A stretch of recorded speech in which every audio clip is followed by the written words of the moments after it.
President Barack Obama has said race relations in the U.S. are better now than when he took office, despite nationwide protests over police actions. Mr. Obama told broadcaster NPR in a wide-ranging interview that he thinks the issue has surfaced in a way that probably is healthy. Demonstrations have followed the killing by police of several unarmed black men and boys in 2014. On Sunday, New York City's police chief said officers feel under attack. Police Commissioner Bill Bratton said rank-and-file officers and much of America's police leadership are feeling pressure from the federal government at the highest levels. See us. See the police. See why they have the anxieties and the perceptions they have, he told broadcaster NBC. Iran, nuclear deal possible if Iran recognizes it's in its own interests, prove to the world it's not interested in developing a nuclear weapon and sanctions will be removed, economy will grow. Healthcare reform came at a significant political cost but now paying off with millions more covered and slower rise in healthcare costs.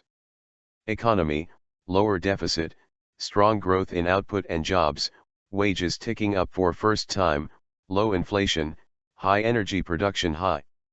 Midterm thrashing, partly because Democratic Party didn't proclaim its record of achievement loudly enough. Cuba policy, a year of negotiations with Cuba and Vatican persuaded him this would be good for the Cuban people and more likely to lead to a loosening up of the restrictions or oppression that exists there. Congress, agreement possible in some areas now. Republicans have to show they can govern, but he's ready to veto if needed. Burma elections, the experiment may go haywire if different ethnic groups can't unite and military clings to power. Both Eric Garner and Michael Brown were killed by on-duty police officers who were later not charged over the deaths, sparking nationwide protests over perceived police injustices. In the NPR interview, Mr. Obama said such cases attract attention, but the issue of police and communities of color being mistrustful of each other is hardly new. I assure you, from the perspective of African Americans or Latinos in poor communities who have been dealing with this all their lives, they wouldn't suggest somehow that it's worse now than it was 10, 15, or 20 years ago. Mr. Obama said he thought day-to-day interactions in the U.S. were less racially divided and protests over police treatment of minorities was an encouraging sign.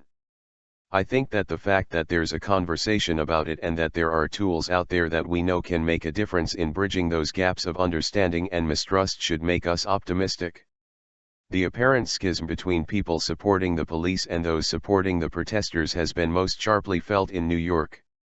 Some police officers turned their backs on Mayor Bill de Blasio during the funeral for Rafael Ramos, a police officer killed sitting in his vehicle. They are unhappy with the way they think the mayor has sided with protesters in some of his remarks after the death of Mr. Garner, but their behavior was criticized by their boss. That funeral was held to honor Officer Ramos, Mr. Bratton said. And to bring politics, to bring issues into that event, I think, was very inappropriate. Ramos and Wenjian Liu were shot and killed by Ismail Brinsley, who had a lengthy police record and mentioned the killings of Eric Garner and Michael Brown in social media posts before he shot the officers.